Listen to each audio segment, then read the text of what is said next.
मरते चैनल को बचाने के लिए आर्यन ने डार्क वेब से एक शापित विंटेज कैमरा मंगाया जो मौत की भविष्यवाणी करता है। कैमरे ने कबीर की कटी गर्दन की फोटो दिखाई और अगले ही पल छत का पंखा गिरने से वो खौफनाक तस्वीर हकीकत बन गई। अब आर्यन उसी कमरे में ट्रैप्ड है और वो मौत का कैमरा धीरे धीरे आर्यन की तरफ घूम रहा है। क्या आर्यन अपनी ही मौत का लाइव स्ट्रीम रोक पाएगा? देखिए पार्ट 2। उसके हाथ पैर सुन्न पड़ रहे थे। कबीर, बाहर भागो, अभी ये कैमरा शापित है। कबीर लड़खड़ाते हुए उठा और दरवाजे की तरफ भागा। उसने हैंडल घुमाया लेकिन दरवाजा जाम हो चुका था। उसने पूरी ताकत से दरवाजा खींचा, उसे पीटा, पर वो लकड़ी का दरवाजा लोहे की दीवार बन चुका था। टस से मस नहीं हुआ। आर्यन लैपटॉप की तरफ दौड़ा ताकि स्ट्रीम बंद कर सके, प्लग निकाल सके, लेकिन माउस का कर्सर फ्रीज हो चुका था और कीबोर्ड से कोई बटन काम नहीं कर रहा था। लैपटॉप का प्लग निकालने के बाद भी स्क्रीन ऑन थी। तभी आर्यन के पीछे रखे उस विंटेज कैमरे से अपने आप एक मैकेनिकल आवाज आई और आर्यन धीरे धीरे बर्फ की तरह जमे हुए कदमों से पलटा। कैमरे ने बिना किसी के छुए अपने आप आर्यन की एक फोटो खींच ली थी। स्क्रीन पर एक नई तस्वीर लोड हो रही थी। आर्यन की सांसें भारी हो गईं। तस्वीर पूरी हुई। उसमें आर्यन उसी कमरे में था, लेकिन पूरा कमरा भयंकर आग की लपटों में घिरा हुआ था। आर्यन का चेहरा आग में बुरी तरह झुलस चुका था। उसकी त्वचा पिघल रही थी और वो दर्द से मुंह फाड़े चीख रहा था। तस्वीर देखते ही 1 सेकंड के अंदर पूरे घर की बिजली गुल हो गई। गुप्त अंधेरा, सिर्फ लैपटॉप की अजीब सी सफेद स्क्रीन और उस छापित कैमरे की नीली चमक कमरे में बची थी। अचानक आर्यन को अपने आसपास हवा का तापमान बढ़ता हुआ महसूस हुआ। पसीना उसके माथे से बहने लगा और फिर उसे जलते हुए मांस, बालों और गाढ़े काले धुएं की गंध आने लगी। कमरे के चारों कोनों से सचमुच धुआं उठने लगा था, जबकि आग की कोई चिंगारी तक नहीं थी। आर्यन ने पागलों की तरह मदद मांगने के लिए लैपटॉप की स्क्रीन की तरफ देखा, लेकिन लाइव चैट पढ़ते ही उसकी चीख उसके गले में ही घुटकर रह गई।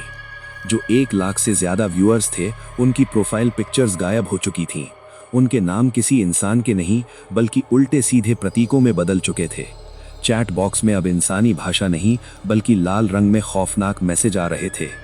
Burn, burn, we have been waiting for you Aryan, we are hungry, let the show begin, don't stop the stream. उसे एक झटके में एहसास हुआ कि जो 1 लाख से ज्यादा लोग उसे इस वक्त लाइव देख रहे हैं, वो इंसान है ही नहीं। वो डार्क वेब के सबसे गहरे, सबसे काले नरक से जुड़ी वो शैतानी आत्माएं और एंटिटीज हैं जो आज रात उसकी मौत का लाइव जश्न मनाने आई हैं। कमरे में धुएं का गुबार घना हो गया। दीवारों से अचानक आग की लपटें फूट पड़ी। तापमान इतनी तेजी से बढ़ा कि आर्यन की त्वचा जलने लगी। कबीर धुएं के कारण खांसते खांसते जमीन पर ही बेहोश हो चुका था। आर्यन को समझ आ गया कि इस मौत के तांडव को रोकने का सिर्फ एक ही तरीका है, उस कैमरे को हमेशा के लिए खत्म करना।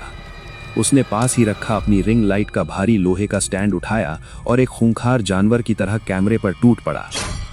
उसने पूरी ताकत से लोहे का स्टैंड कैमरे के लेंस पर मारा, लेकिन एक खरोंच तक नहीं आई। वो कैमरा किसी अनजानी धातु का बना था। आर्यन चीखते हुए उस पर वार करता रहा। उसके हाथ छिल गए, खून बहने लगा, लेकिन कैमरा टस से मस नहीं हुआ। तभी कैमरे की स्क्रीन भयानक लाल रंग से चमक उठी। आग की लपटें आर्यन के कपड़ों तक पहुंचने लगी थीं। कैमरे की स्क्रीन पर एक मैसेज ब्लिंक करने लगा, वही मैसेज जो हम रोज यूट्यूब वीडियो के बीच में देखते हैं, लेकिन आज उस छोटे से मैसेज का मतलब मौत था। You can not skip this ad, यानी आप इस विज्ञापन को छोड़ नहीं सकते। जैसे ही आर्यन ने वो पढ़ा, कैमरे के लेंस से एक भयंकर चुभने वाली लाल रोशनी निकली, जिसने आर्यन को पूरी तरह से अपनी चपेट में ले लिया। आग की लपटें अचानक उसे निगल गईं। आर्यन के गले से एक ऐसी दिल दहला देने वाली अमानवीय चीख निकली जिसने कमरे के सारे शीशे चकनाचूर कर दिए। और फिर अगले ही सेकंड सब कुछ शांत हो गया, एकदम सन्नाटा। कमरे की आग अचानक गायब हो गई। धुआं हवा में विलीन हो गया। सब कुछ पहले जैसा नॉर्मल हो गया था। लैपटॉप पर लाइव स्ट्रीम अब भी चल रही थी, लेकिन कुर्सी खाली थी। आर्यन वहां नहीं था। राख का एक कण छोड़े बिना वो हवा में गायब हो चुका था। जमीन पर कबीर बेहोश पड़ा था, लेकिन सुरक्षित था। वो शापित कैमरा अब जमीन पर गिरा हुआ था, गिरने की वजह से उसका लेंस घूम गया था। वो लेंस अब सीधे लैपटॉप के वेबकैम की तरफ देख रहा था, यानी स्क्रीन के इस पार बैठे सीधे आपकी तरफ। लैपटॉप पर चल रही लाइव चैट अचानक बिल्कुल शांत हो गई। 1 लाख व्यूअर्स की गिनती अब धीरे धीरे शून्य पर आ रही थी। तभी सन्नाटे को चीरते हुए जमीन पर पड़े उस काले कैमरे से एक और मैकेनिकल आवाज आई, क्लिक। और इस बार उस शापित कैमरे की नीली स्क्रीन पर आर्यन या कबीर की नहीं, बल्कि स्क्रीन के उस पार बैठे तुम्हारी तस्वीर उभर रही है, और तुम्हारे ठीक पीछे वो काली परछाई खड़ी है।